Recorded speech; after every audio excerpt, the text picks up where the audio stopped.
Hello, beautiful souls, and welcome back to my channel. I'm Priya, and I'm so grateful that you're with me here today. Today, we're diving into something I know hits close to home for so many of us, especially as women, that sharp, uncomfortable feeling of being misunderstood. You know this one. When someone takes your words and twists them into something you never meant. When your intentions get lost in translation. When you walk away from a conversation feeling like you're speaking a completely different language and you're asking yourself, how did I get here? That feeling of being misunderstood, it's not fun, especially when you're doing your best to try and communicate in a way that others can be receptive to what you're saying. I want you to take a moment right now and think of a time when you felt that sting. Maybe you were trying to share something with a partner and you had prepared for it. You had grounded yourself before having this talk. You thought you were coming from a loving place. And their partner completely missed the mark on who you are and what you meant. And they were actually telling you what you meant by what you said. Maybe it was a colleague who misread your directness as aggression. And now you're pegged in your workplace as the aggressive one, as the pushy one. Maybe it was a friend who assumed that your boundary was rejection. And now they're not talking to you anymore. Maybe it was a family who couldn't understand your choices. Hold that feeling for just a moment. I just want you to sit with that. Not to dwell in it, not to relive it, but to acknowledge it. Because today we're going to talk about why being misunderstood hurts so damn much. And more importantly, how do we move past it? How do we find our voice anyway, despite being misunderstood? So first, let's dive into why does misunderstanding cut so deep? Why does it feel like a punch to the gut when someone gets us wrong? Now, I'm not saying that I haven't done that to somebody else, that they're trying to communicate something with me and I've taken it for a spin. I'm just talking about it from our perspective. It does feel like a punch to the gut. All of a sudden, you start having this nervous system reaction. You start sweating. Maybe if you're dealt with anxiety in your gut your whole life, you start getting a stomach ache. You get a headache. And the truth is, our nervous system doesn't distinguish between being misunderstood and being rejected. To our most primal brain, being misunderstood equals being cast out of the tribe, essentially. And being cast out meant death. So when someone misinterprets our words or intentions, our body literally goes into threat mode. Like I said, some of these symptoms, heart racing, chest tightening, that urgent need to fix it, that discomfort in your gut area, that urgent need to explain, to make them see, to make them understand, to make them see that you're not a bad person. And my perspective, it's not dramatic, it's biology. We're wired this way. But here's where it gets even more complex for so many of us, especially women. We've been culturally conditioned to be clear, right? To be nice, to be good, to be the peacemaker, so that no one gets the wrong idea about us. God forbid somebody thinks you're not nice, or that you're mean, or that you're direct or blunt. We've been taught that if someone misunderstands us, we take on the blame. We must have communicated poorly. That was all our fault. We must have been too harsh, too unclear, too much. And think about how many times you've heard phrases like, well, you should have been clearer. Or if you hadn't said it that way, or you know how sensitive they are. Even when you come from a loving place and you're trying to be a mirror to somebody because you love them and they take it the wrong way. And as a result, you get silence, you get the cold shoulder, you get passive aggressive treatment. And then slowly what was communicated in the first place is drowned out because of the way you treated that person. We internalize this message and that we're responsible for how others receive us, and always. And that's such an impossible burden to carry. Believe me, I have carried it my whole life, and it was exhausting. It weighed on me, and it manifested in ways that I didn't even know that was the manifestation. So joint pain, chronic weight gain, I'd lose the weight gain. I was in this cycle. Skin issues. All of these things tend to build up, and they will manifest in a way that maybe you're not even realizing it. And you think, okay, well, I've got this problem going on in my body. I'm going to go to the doctor for it. And meanwhile, it has to do with the burden that you're carrying. Well, and then midlife hits, right? We start hitting perimenopause. Then we're in post-menopause. Now I want to clarify something about menopause, because people talk about, I'm in menopause. Menopause is the 12th month, or it's actually, if you can go 12 months without a period, that last day of that 12th month is menopause. It's literally a day. And that's what's been explained to me by my doctor.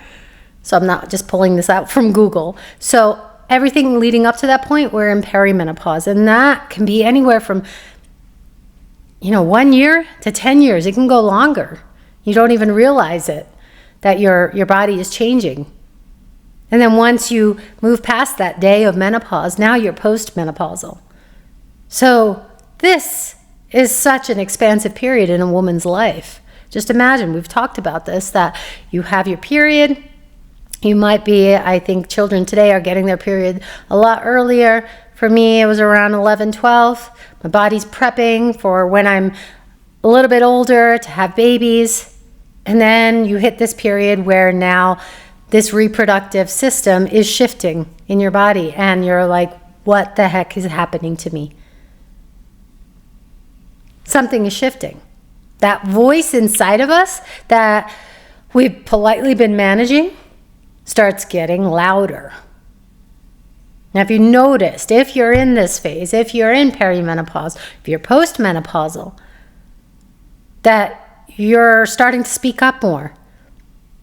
And instead of being so nice and walking on eggshells to tend to everybody else's feelings and emotions, you're just getting straight to the point. No holds barred. It's not saying that you're being mean. You're just being direct because you're done caring. You're done caring. We start caring more about being authentic than being liked. Now, if you're on social media, you'll see Just Being Melanie. And that's her Facebook handle, I believe. But she started the WDNC. My intention is I'm going to have her on this channel, and we're going to just talk about everything menopause, all the pauses, because the WDNC is the We Do Not Care Club, because she's talking to women in perimenopause, menopause, post-menopause, and just saying, we're done caring. We're done caring about the physical things that we're experiencing, that we that we spend a lot of time on for the benefit of other people. So that's what's happening within our bodies during this time. We're done caring. And we just want to be ourselves. And for some of us, that can be really challenging. It was challenging for me because I didn't know who I was. People talk about returning to yourself. I didn't know who I was to begin with because that had been drowned out from so early on in my life.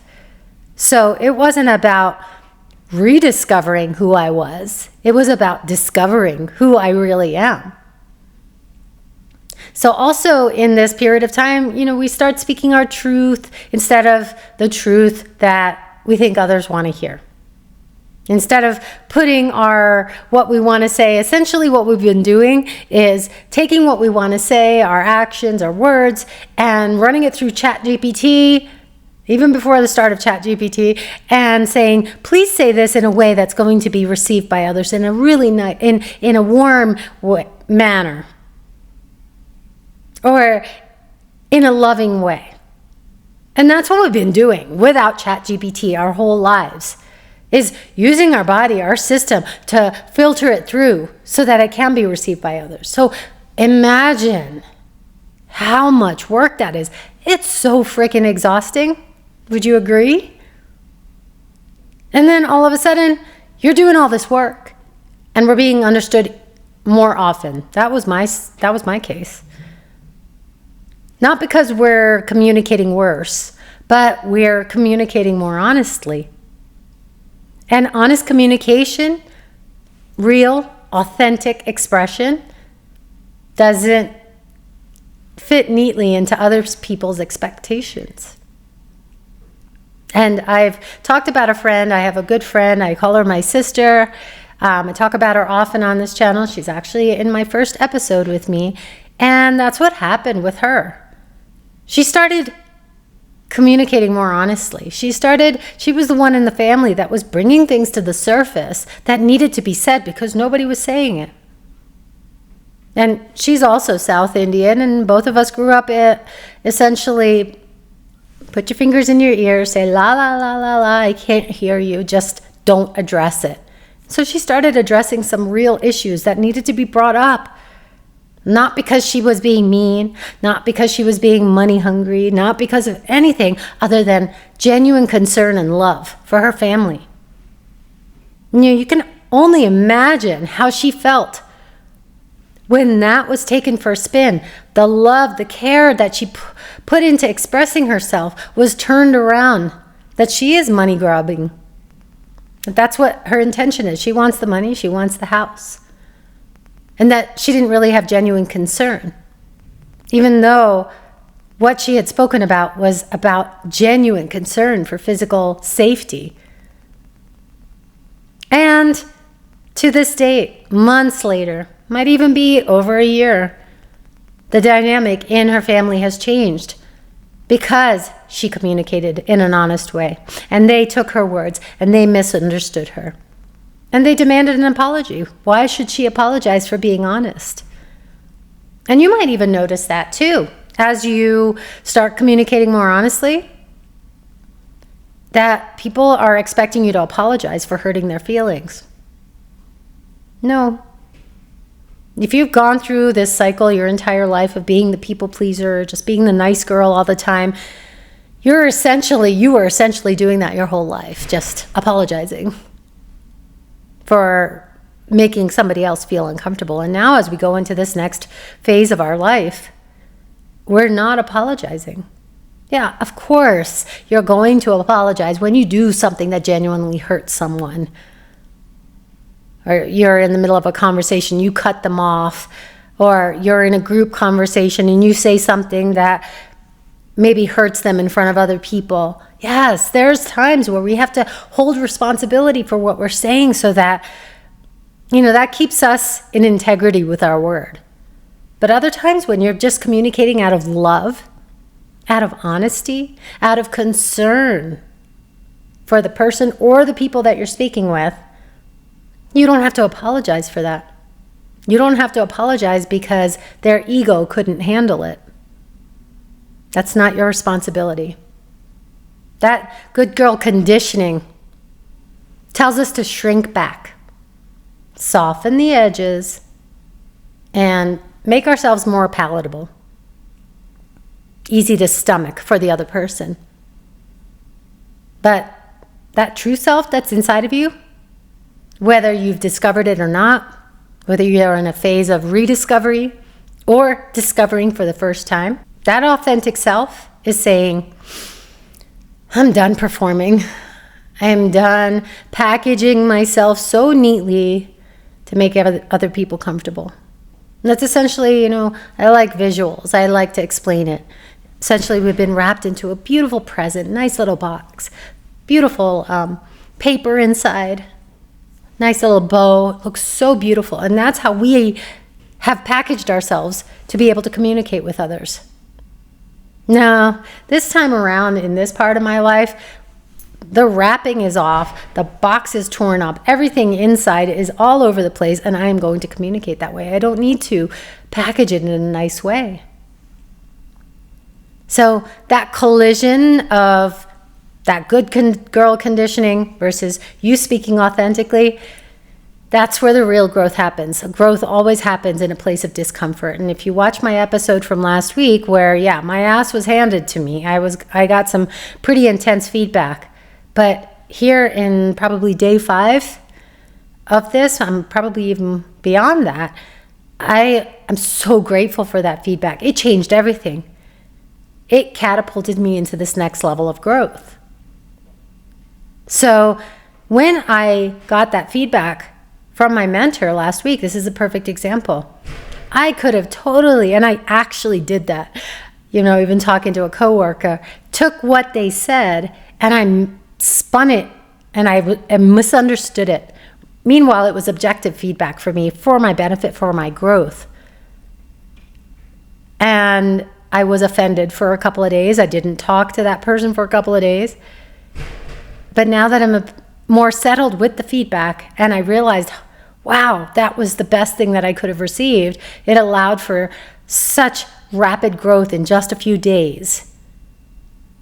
I realized that when we're misunderstood, especially as women, that look how much that takes from a person.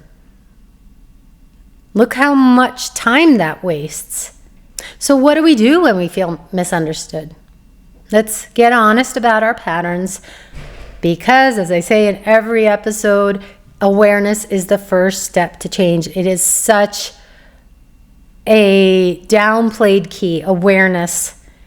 If everybody was aware of their thoughts, their beliefs, their patterns, it could change the world. So awareness is key. And I want you to start bringing awareness to your communication. So first, let's talk about over-explaining and justifying. And this is a really big one. So when someone misunderstands us, our first instinct, what do you think it is? It's often to throw more words at the problem. But, and you start justifying yourself. You explain and you re-explain and you're trying to control their perception through just giving them information. Do you hear that? You're trying to control their perception of you.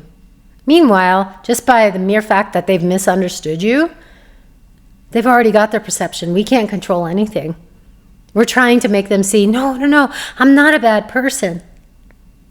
They already have their perception. And here's the thing. If someone is determined to misunderstand you, or rather, not determined enough to understand you, more words aren't going to change that. And sometimes more explanation just gives them more ammunition. And that's been my experience. Second, when we're misunderstood, right, we get into this place of anger and defensiveness. So we're misunderstood. Our nervous system perceives that as threat of rejection. Your heart starts racing. Your head is getting hot. You feel like your blood is boiling. Your stomach is hurting. You want to fight. I mean, I've never gotten into a fight in my life. Even verbal fights. They were never shouting matches. Because I didn't have the personality for fighting. And I never got into a physical fight either. But my body wanted to fight so badly. And that came from the anger of being misunderstood. Anger is a natural response. And it's your inner warrior. We all have an inner warrior. We have inner everything.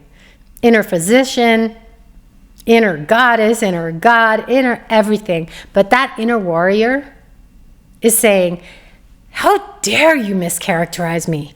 How dare you misunderstand me? The anger isn't wrong. It's information. And do not try to minimize your anger. Do not let anyone try to tell you, you're so angry right now, as if you're not allowed to be. But when we react from that defensive place, we often validate the very perception that we're trying to correct or we're trying to control. The defensiveness and the anger doesn't get us anywhere.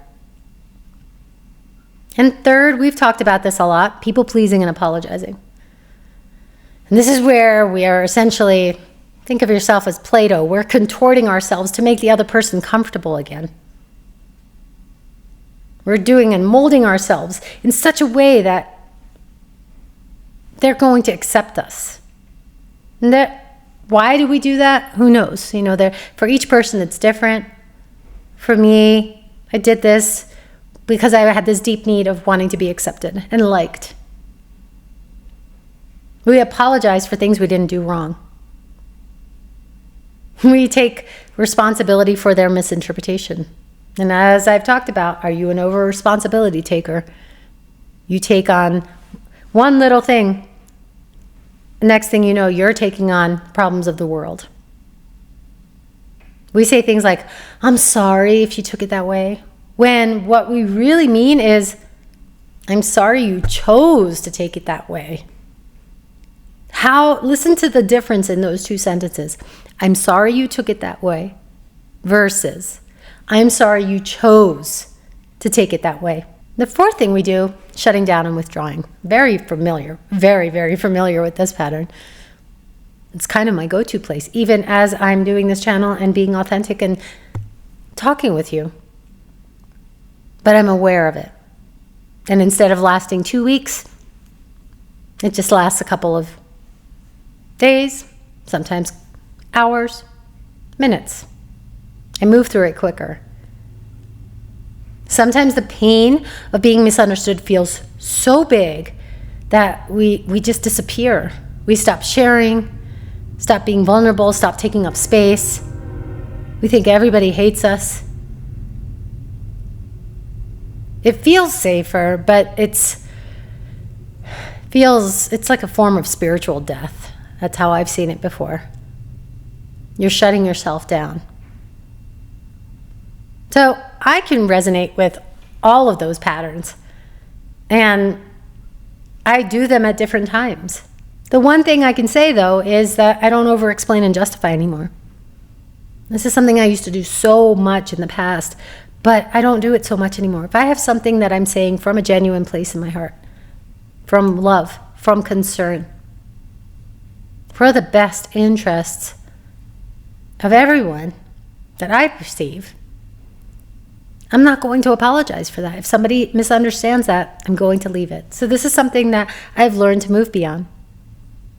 The anger and defensiveness, yeah, it still pops up for me. People pleasing and apologizing, I can see it, but it hangs out in the background. I'm not apologizing, and I can see when that people pleasing tendency comes up, and sometimes I have to sit with it because my tendency is to want to reach out to a person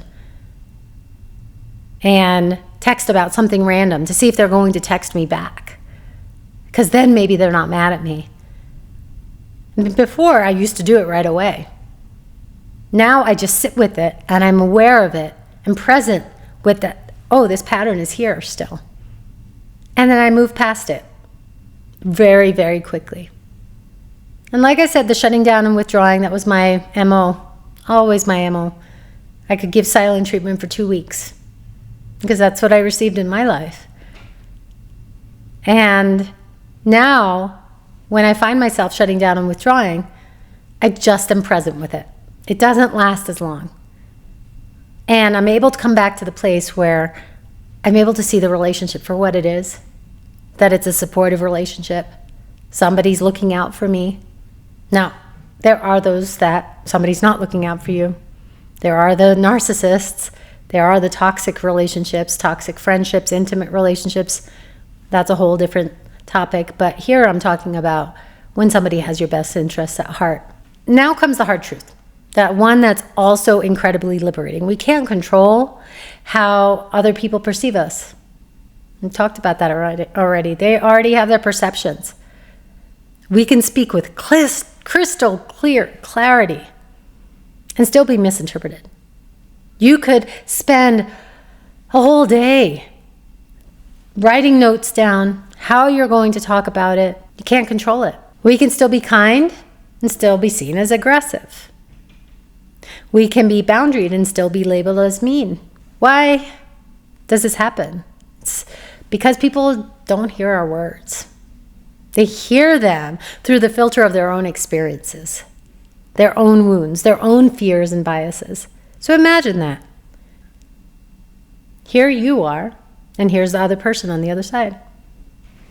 Right? I'm going to have to put this other person right here, and you're communicating to them something that, you have crystal clear clarity on. You're saying it lovingly. Your person is here, and then there's that filter there of that person's experiences, their wounds and biases, their inner child wounds, their life experiences. So what you're saying is getting filtered through that. We can't control how they're going to hear our words. Here's another example. If you're wearing red tinted glasses, everything looks red.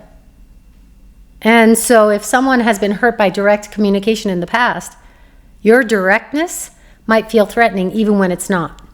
If someone has a wound around abandonment, your healthy boundary might feel like rejection. Their perception is about them, not you. Their interpretation or misinterpretation is filtered through their lens, not your intention. Now, if you have an intention that you're going to hurt and that you want to hurt in words, that's a whole other topic here. But when you have pure intention in your communication, you can't control their interpretation. And here's the freedom in that realization. This is what I found for myself. It's not always about you. In fact, it's usually not about you at all. When someone consistently misunderstands you in the same way, that's data about their inner world, not evidence that you're communicating poorly. When someone attributes motives to you that you don't have, that's their projection, not your reality. So let me give you a little mini reflection practice right now. Take a breath with me. Close your eyes if you feel comfortable, or just even soften your gaze or look away from the screen and just listen to my words. And I want you to ask yourself, you can either repeat with me or just listen to my words. Where am I wasting energy trying to control someone else's perception of me? And I'll ask that question again. Where am I wasting energy trying to control someone else's perception of me? And if you want, go ahead and pause this video, pull out a journal, and start journaling on that. And then come back to this so we can continue to talk. Maybe it's that person at work who always seems to take your suggestions as criticisms, constantly defensive. Maybe it's a family member who insists on seeing your choices as a judgment of theirs. Maybe it's a friend who reads attack into everything you say. Breathe into that awareness and notice where you're exhausting yourself, trying to manage their lens instead of simply speaking your truth clearly and kindly. It's really quite simple.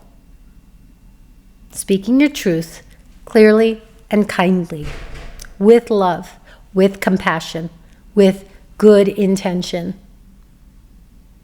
If you're doing all those things, there's nothing wrong that you're doing. Now, what would it feel like to release that responsibility?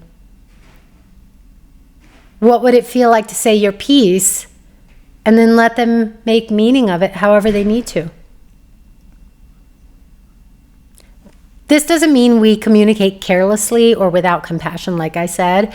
It means we take responsibility for our words and our intentions, but not for how those words travel through someone else's inner landscape. We don't know what someone else's experience is, and we're not responsible for that. So I love the poet Rumi. Some of his shortest poems are so profound and have had life-changing effects on me. But he wrote this one: let yourself be silently drawn by the strange pull of what you really love. It will not lead you astray. Your truth, spoken with integrity, will not lead you astray. Never. Even when others misunderstand it. They may even come back to you days, months, even years later and talk about how your communication with them and their misinterpretation of what you said actually helped them in a positive way.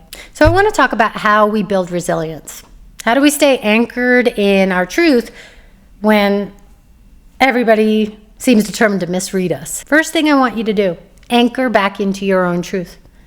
I know who I am. Repeat that daily, multiple times a day. I know who I am. If you're having a hard time connecting with that because you don't know who you are yet, you can even start with, I remember who I am. The more you say it, the more you'll start connecting with that part of yourself. It's your mantra, your home base. When someone mischaracterizes you, you come back to this knowing. And you don't need their validation of your character.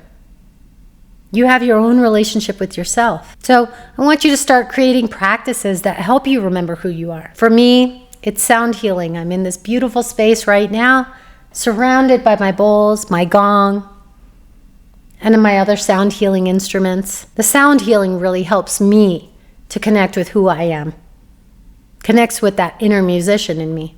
Even though I'm not a musician, I've never played an instrument in my life. Maybe it's breath work. Maybe it's journaling every morning, writing down your intentions and values. Maybe it's walking barefoot. Maybe it's even just having that cup of coffee and looking out at a tree every morning, if you have access to that. Maybe it's meditation that helps you connect to something larger than other people's opinions. You'd be amazed at the power of meditation. Meditation is really simply about awareness. And overnight, I went from struggling to meditate for 10 minutes to meditating for an hour, just because I had that inner drive.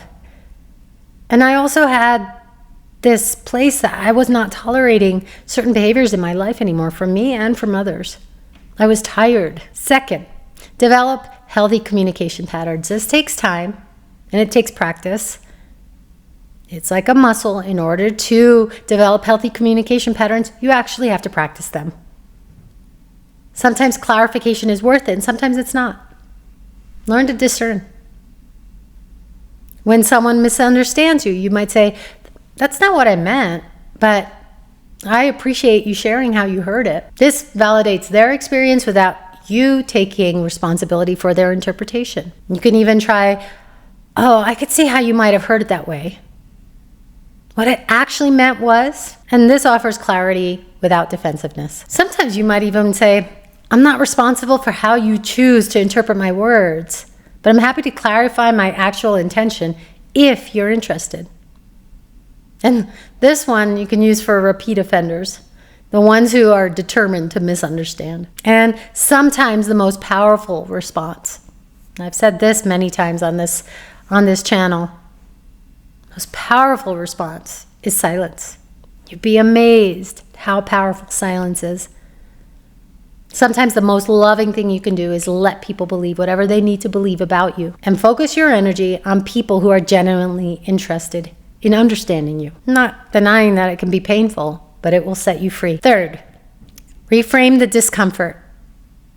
Being misunderstood is not evidence that you're doing something wrong. It's often evidence that you're doing something right. It means that you're visible. It means that you're taking up space. It means you're using your voice. What's the alternative to that? Being so bland and agreeable that no one could possibly misunderstand you? That's not living. That's performing. And you're done. You're done performing. So as we wrap up today, I want to leave you with this reframe. Being misunderstood is not a failure. It's a sign of a life fully lived. It's a sign that you are communicating authentically. When you're willing to speak authentically, to share your real thoughts and feelings, to set boundaries, to make choices that align with your values rather than other people's expectations, guess what? You're going to be misunderstood. It's inevitable. And that's actually really beautiful. If you could sit through the discomfort. It means you're no longer hiding. It means you're no longer making yourself small for everyone else's comfort. The only way to never be misunderstood, guess what? Is to stay silent. So if you don't want to be misunderstood, it's okay. Don't speak up. Stay muted. Don't share your real thoughts. Don't take a stand. Don't be yourself. Is that an option anymore? Ask yourself, is that really how you want to live? Your voice is not here to be perfectly packaged for everyone's comfort. It's here to be true. It's here to contribute something authentic to the world. It's here to connect you with the people who are ready to really see you. I think about the children that I've worked with when I've, worked so hard with them so that they can finally start communicating in a way that they're understood and heard by others. We don't silence them. We don't tell them to stop having tantrums. We allow full expression of that child. Why can't we do the same for us? Some people are going to misunderstand you. They'll project their own stuff onto your words. They'll make assumptions about your motives. They'll miss the heart, the real you. They might cut you off and just never speak to you again. And that's okay. That's their journey. Your journey is to keep speaking. Keep showing up. Keep being you. Not just any you, authentic you. Not despite the misunderstanding, but in full acceptance that misunderstanding is part of the price of being authentic. And my experience with that, it's a price worth paying. So this week, I want you to practice something with me. Next time you feel that familiar sting of being misunderstood, take a breath. Remind yourself, okay, this means I'm being real. This means I'm taking up space. This means my voice matters. And celebrate. This means I'm not being silent anymore. And keep using your voice. And before we finish up this episode, don't forget to click the links below, www.unmutewithpriya.com, where you can get access to my training, free training, 4 steps to finding your voice in relationships. And for a limited time, apply for a free 20-minute coaching call with me, which are valued at $197. So please click the links and like, subscribe, and share this channel. Share it with somebody who you feel may benefit from hearing this. And I will see you on the next episode.